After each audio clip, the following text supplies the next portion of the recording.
This is a journey into sound. A journey which along the way will bring to you new color, new dimension, new values, and a new experience. Welcome to the Spirit Sessions podcast. I'm your guide, Katie Silcox, bringing you your weekly self-love soundbite. Join us, where I'll help you find your true spiritual home, where every single aspect of you is holy ground. Holy ground. This is a journey into sound.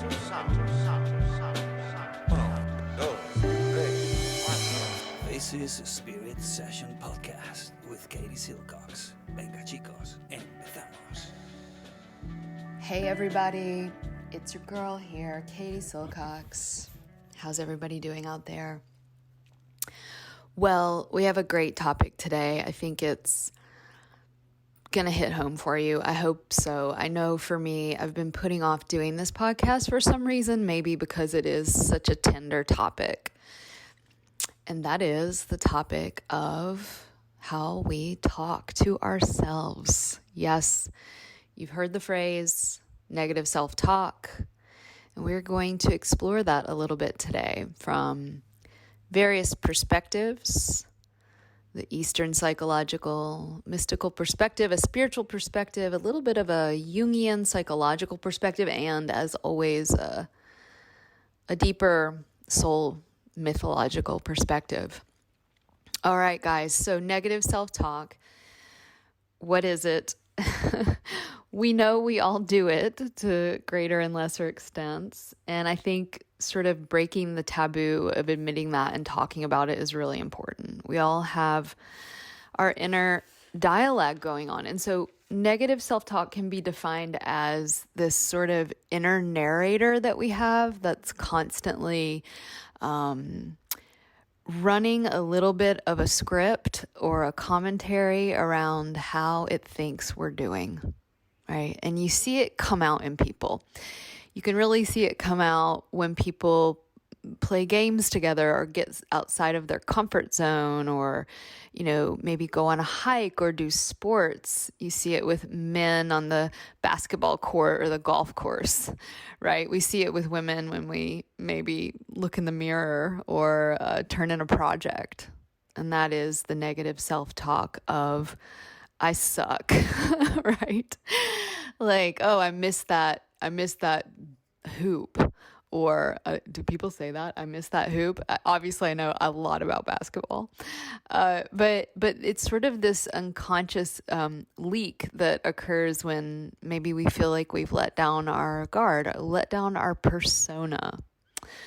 So this inner narrator is often running a negative commentary, and it can show up as I'm not good enough, I'm not worthy, I'm doing this all wrong, or even more insidiously, because it leads to a lot of feelings of shame. It's not just that I'm doing this all wrong, or I've done something, or thought something wrong, or felt something, but that I am wrong, that I am bad, that there's some sort of like fundamental part of me that can never be healed, that can never be fixed. It's always going to be imperfect, and that inner narrator finds this intolerable. And so from a more yogic psychological perspective, we call this our samskaras. And we could even go deeper than that and call them vasanas. So what's the difference between a samskara and a vasana? A samskara is a groove that's left in our mind based on some past experience. A vasana is more like a groove would be, you can imagine like taking a stone and sort of rubbing it through the dirt and you can see the groove. A vasana would be like the river bed itself. The constant flow of the river creates this deep riverbed in our mind. And it's so deep that we may not even know what it looks like. Of course, this is our subconscious, right? The Jungians called the unconscious. And this shadow realm is often where this negative self-talk is coming from. And so while we may hear the negative voice, or maybe we don't even hear it, right? And that's another thing we'll talk about. But while we may hear it, we can't really identify its origins because there's just this deep river, right? And so oftentimes, another important thing that we can kind of notice and bring awareness to when we're talking about negative self-talk is one word, and that word is identification. So I remember one of my teachers saying, it was A.G. Mohan in India, and he said, the only difference between you and a crazy person, and I think I've said this on the podcast before, but the only difference between you and a crazy person is that they are saying it out loud. And I think that's really A, humbling, and B, connecting, because it enables us to know that there are essentially two or many people living inside of us. And the really important word to remember when we talk about negative self-talk is identification. Are we identified with that voice as who we are? And so often we are, and we don't even realize it. We have merged our identity or sense of who we are into that internal narrator that is running a commentary on how it thinks we're doing.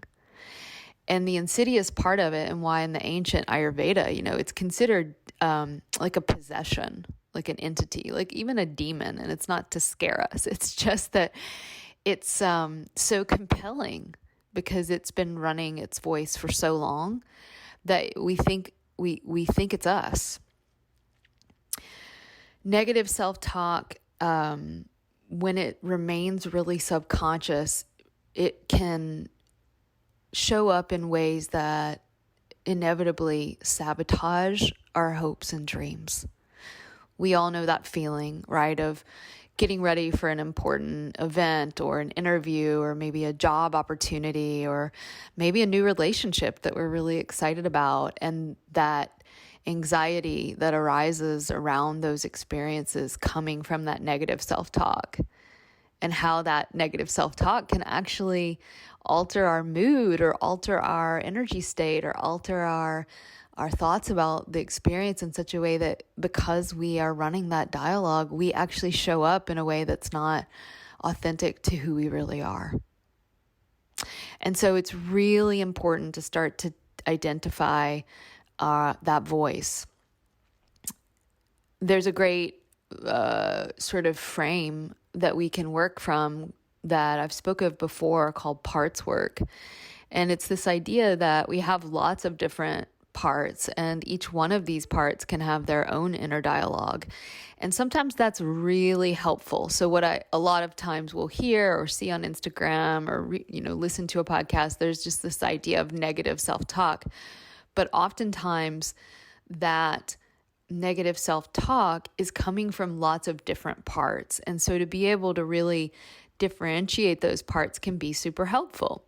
So let's give an example. Some of us might have like an inner school marm who's like always wanting you to get straight A's.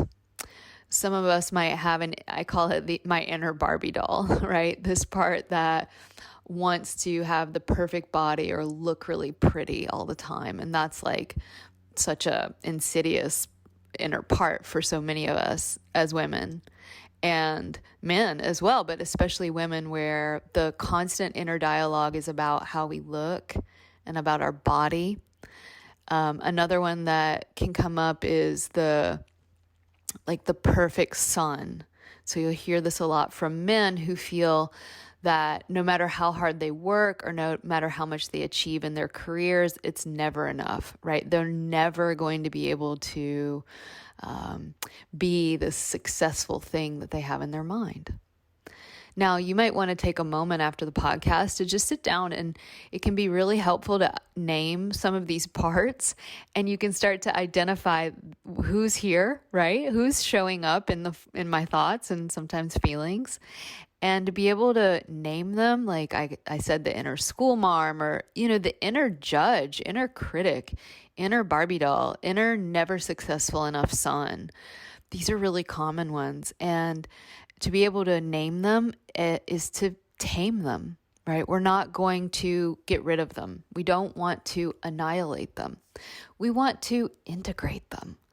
And when we do that, we're able to actually liberate them, right? And to free up all of that energy for good, creative work in the world and in ourselves. So, first things first, identifying these parts. It can also be really helpful to draw them, right? See what comes up when you draw these. And that having that name and form is really important way of differentiating them. One of the important practices in Ayurvedic ritual is called Tarpana, and we've spoken of it before. We talk about it a lot in Shakti school and Ayurveda school. And it's this aspect of honoring our ancestors. And we do that by differentiating from them, and we're able to kind of disentangle ourselves from them. This negative self-talk stuff and doing this parts work of naming the parts, seeing the parts, drawing the parts is super helpful because it enables us to see who they are. Excuse me. And what can happen from that is really interesting. We begin to realize that they either aren't us at all. They are the voice of our mom or the voice of our dad or the voice of our grandmother or the voice of some random teacher, the voice of some boss. There's a wonderful, if you are not into the Gilmore Girls, you need to be into the Gilmore Girls. It's just sort of an epic show. And in one of the episodes, Rory, this sort of young, vivacious student at Yale who really, really wants to be a journalist, goes and gets an internship with her super uber trust fundy, wealthy boyfriend's dad, who's sort of like a journalistic billionaire. And he is a total douchebag narcissist. And there's just so many things at play here, right? And so this total narcissist, who's secretly deeply insecure, right? Because why would this billionaire, white male, narcissistic guy be threatened by Rory, right? This is like a classic fairy tale, mythological tale. Well, because she's more close to her true self, right? And she's that feminine aspect that he has denied in himself forever, right? And so Rory sort of tags inside of him this unconscious jealousy and hatred for the feminine that he's denied in himself. And so because of that, he ends up telling Rory, look, kid, in no uncertain terms, you're just not cut out for this. You should get a job as an executive assistant. Not that that's a bad job, but it's not what her heart wants. Get a job supporting me, basically. Get a job just typing up some powerful person's notes. Well, Rory is absolutely destroyed by this comment. It makes sense. This sort of high-powered male celebrity, known in the world for being this sort of all-knowing journalist and owner of all these newspapers and periodicals, she is just crushed. And it crushes her spirit so much that she ends up leaving Yale. And there's a whole longer story. But of course, she is carrying this guy's voice inside of her head, and it becomes a new sort of self-defeating talk inside of her to the point that it makes her quit Yale. Now, of course, eventually she comes back and she has her sort of, phoenix from the ashes moment and becomes the head editor of the Yale Daily News or whatever it's called. But I use this as a story for you to understand that these voices can actually come from other people. And in other traditions, it's called casting spells, right? So someone says something to you and it begins to take on a life of its own in your own mind. some of those kind of can be the easier ones to discover, right? Who are these external voices that I've kind of appropriated as my own, and they're kind of living in my own mind?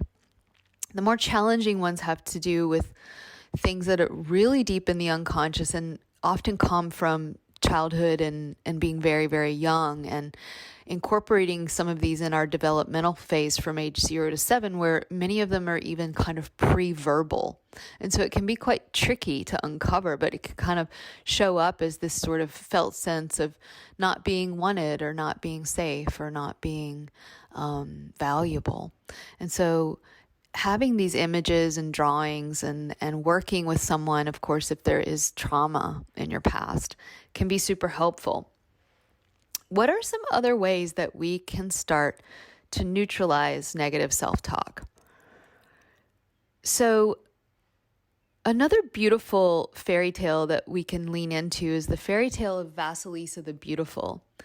And in this tale, I won't go into it deeply, but she loses her mother very young, which is one of the deepest wounds that someone can suffer.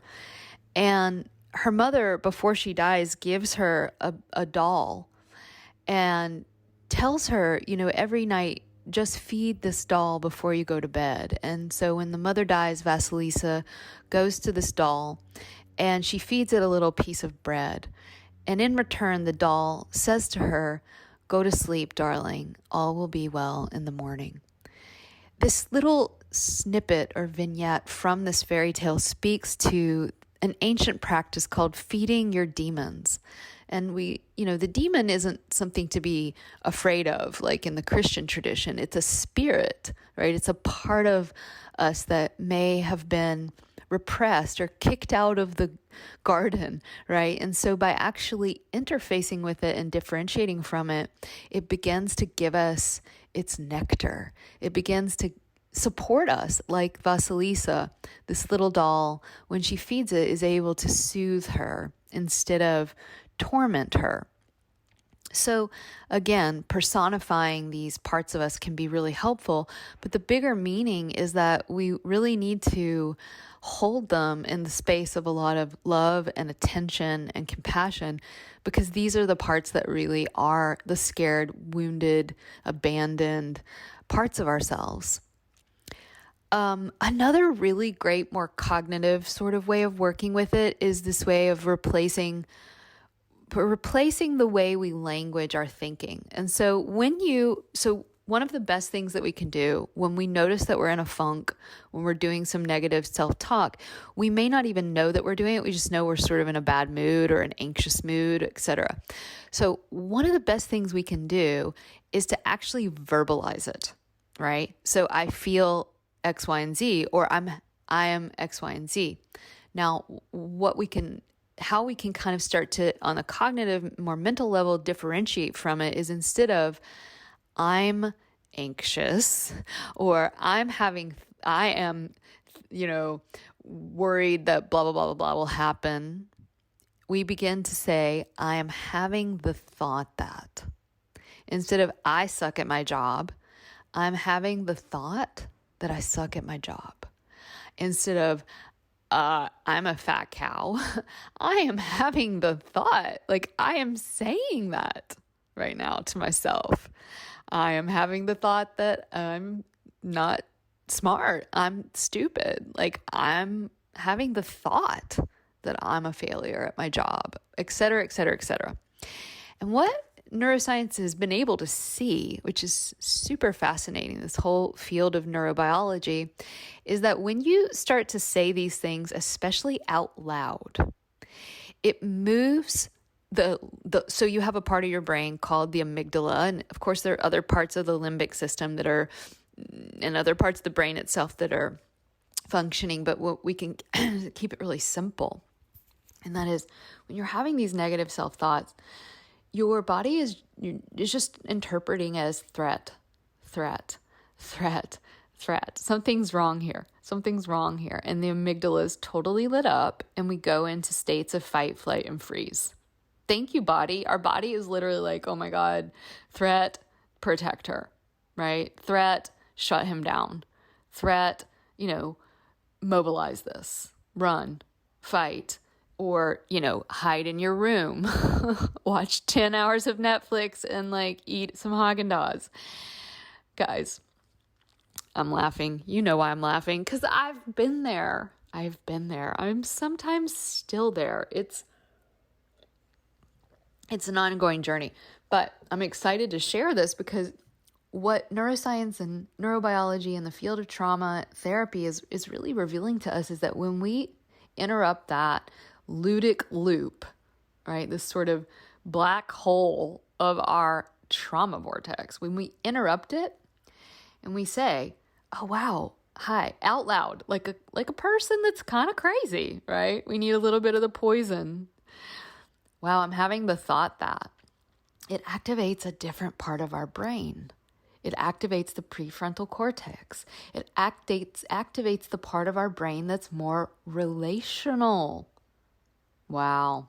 Okay. So now I'm in a relationship with myself that for most of our listeners, guys, am I right? Would you ever say the shit that you say to yourself to your best friends or your family? Probably not.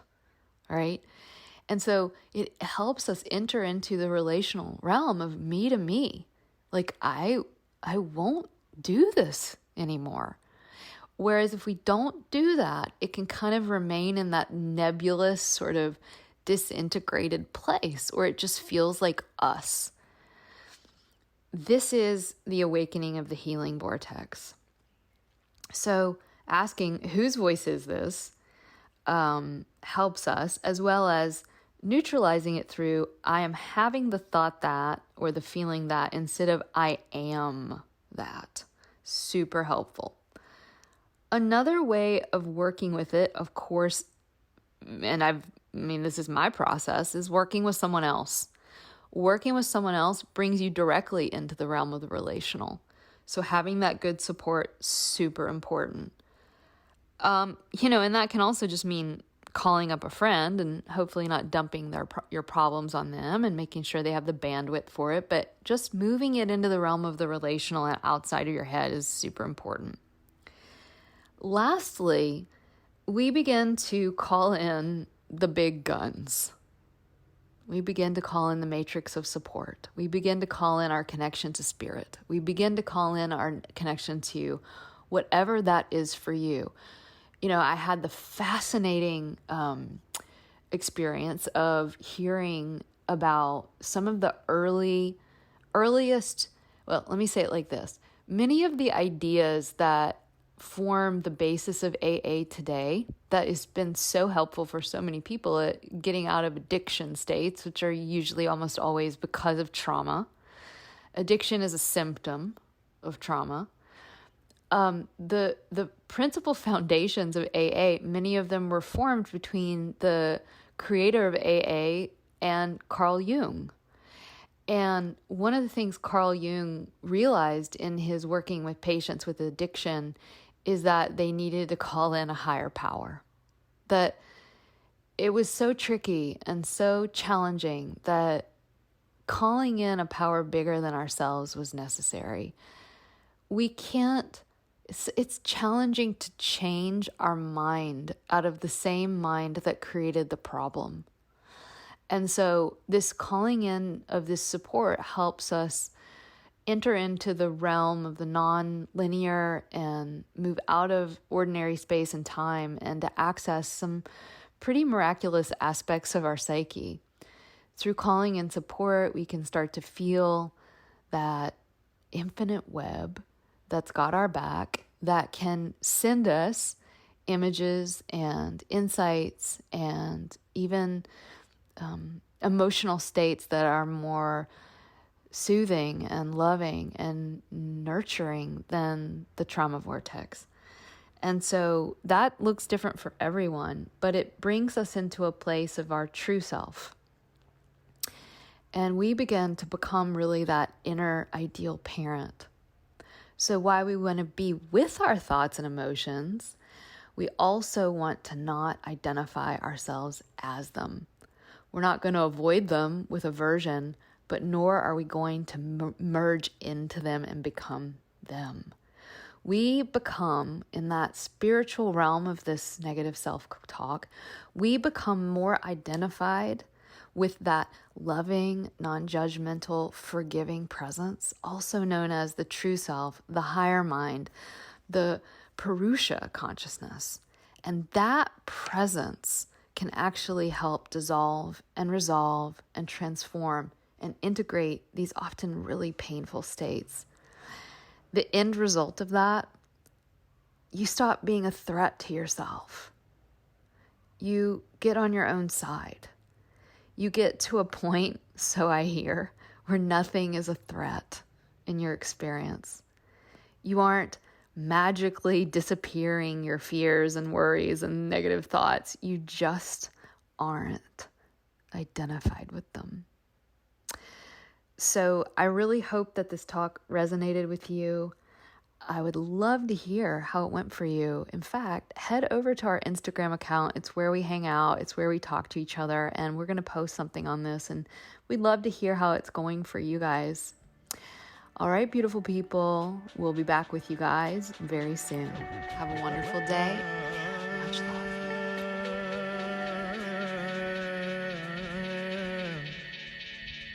फूटे फूल अपूर्ण सूखे